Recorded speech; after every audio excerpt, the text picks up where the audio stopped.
Hey everyone, good morning, good afternoon, good evening. It's nice to be with you in whatever form I am being with you if you're watching this. I have had an interesting day today and it's got me thinking. One of those things I do, I think. And I wanted to talk today about a practice. I haven't given it a name. It's kind of a fairly recent addition. But its temporary name is Wallowing with Boundaries.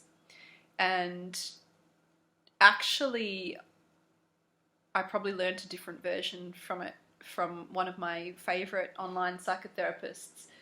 He has a great YouTube channel. His name is Alan Rabage. So as well as sharing my own ideas here, I do like to point to other resources and people I think are brilliant and that people should know about. So go check him out if you're interested in anything to do with the healing journey. He has a concept called self-directed healing and concepts of inner resources and how do we, if we have trauma, and he particularly talks about attachment trauma, if we have these traumas,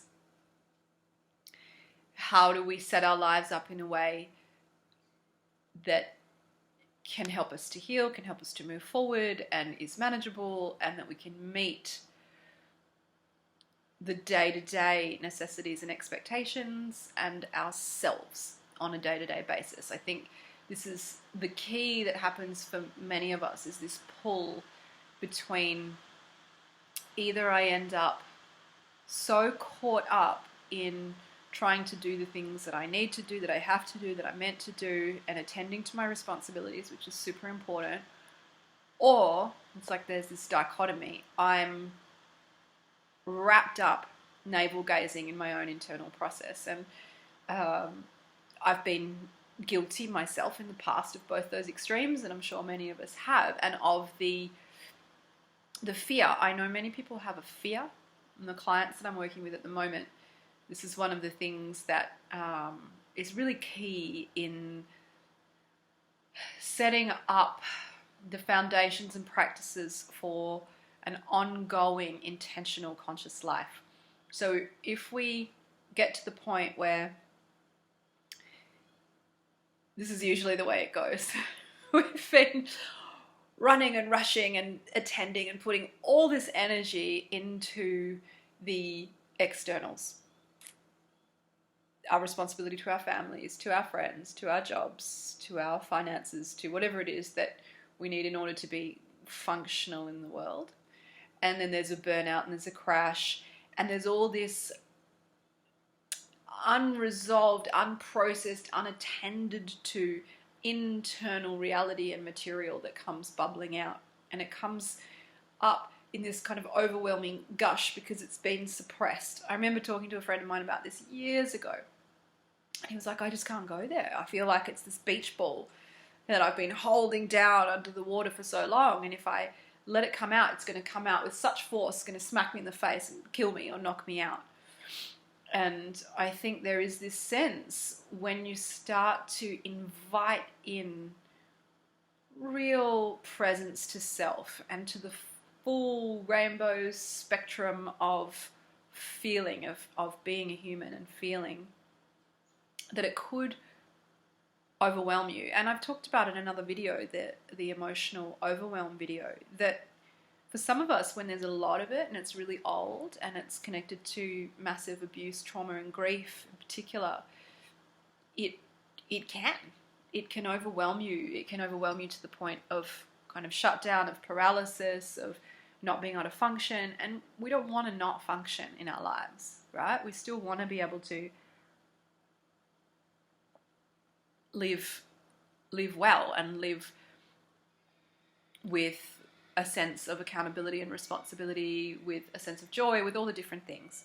But I think as Brene Brown, ages ago, I can't remember which book it was in, I think I heard her talk about it in the Gifts of Imperfection, that if we shut off the difficult sides, the shame, the negativity, the grief, the difficult feelings, we have to shut off everything. And so we shut off joy, we shut off celebration, we shut off connection. So what to do again, what to do. What to do when you're living in modern world, modern society, and there are these structured days, and there's times when you have to be focused and be at work, there's times for other things, and you've got feelings going on. This can be a really challenging thing.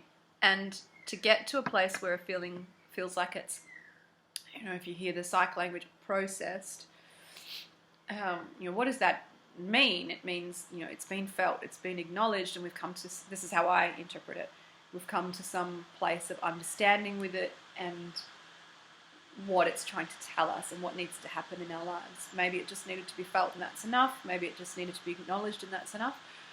Or maybe it needed to be felt, acknowledged, and we need to make some changes and take an action in a particular area.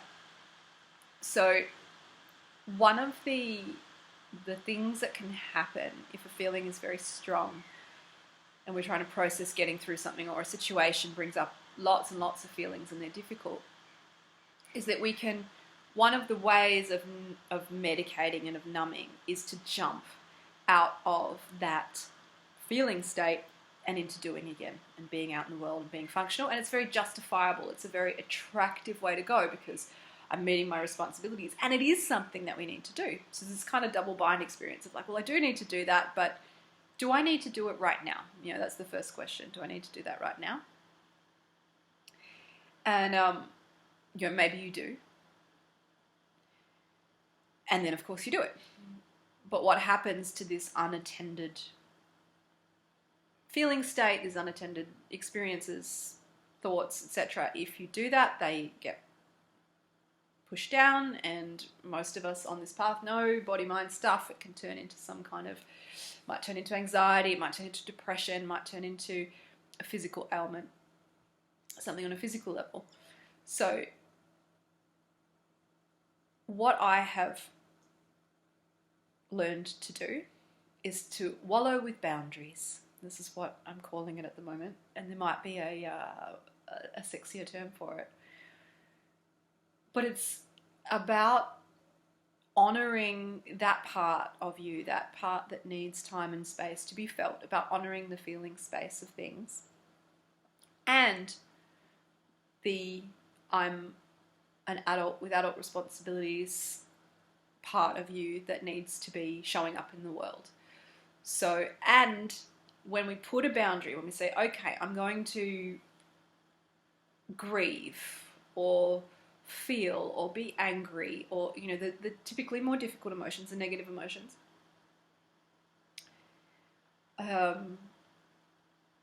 for a period of time, or I'm going to wallow, I'm going to let myself think, why didn't I do that, and why didn't I do the other thing, etc., etc. I'm going to put a limit to it. And some people might say this is kind of unnatural and unorganic and you should just follow it. And to a certain degree, I agree, but I think that we do need to also attend to that tendency to go so deep it's hard to come out. In somatic experiencing, there's a concept called titration, which is just small bits of things. When they're talking about going back through the felt sense of trauma, they do it in tiny, tiny doses so you don't get overwhelmed. So this is all about making the process of being psychologically healthy a manageable one and a progressive one. So we wallow with boundaries, we give ourselves, we allocate time. Maybe you can just spontaneously say it's now, and then you need to know that that's going to end. And I have two things. Me and my clients, we work on a plan for what is the action that will take me back into that responsible way of being. What is it that I'm going to attend to once I've finished? And what is it that I'm going to do to mark the ending of one space and the movement into the next? Some sort of transition practice. It might be going for a walk, it might be taking a shower, it might be whatever it is for you, going to the beach. There's some marker of this is the container of this experience that I'm allowing for today. And maybe you need to come back to it tomorrow and we can't decide when it's done. But I feel like if I really give myself the freedom to go wherever I need to go emotionally in that container, in that time, it moves very fast. And then I feel safe, okay? Or when I know that I'm going to come out of it again and meet that functioning adult part of myself and be back in the rhythm of my world that way. So this is my suggestion. This is my little tip for today. I'd love to know if you have anything similar, or what you practice, or if you'd like to try it. And if you do, if it proves helpful for you or not, and let me know. So I hope that whatever you're doing, if you need to have a little boundaried wallow, that you let yourself have that and you get on with your day, and that it's a good one. Thanks. Bye.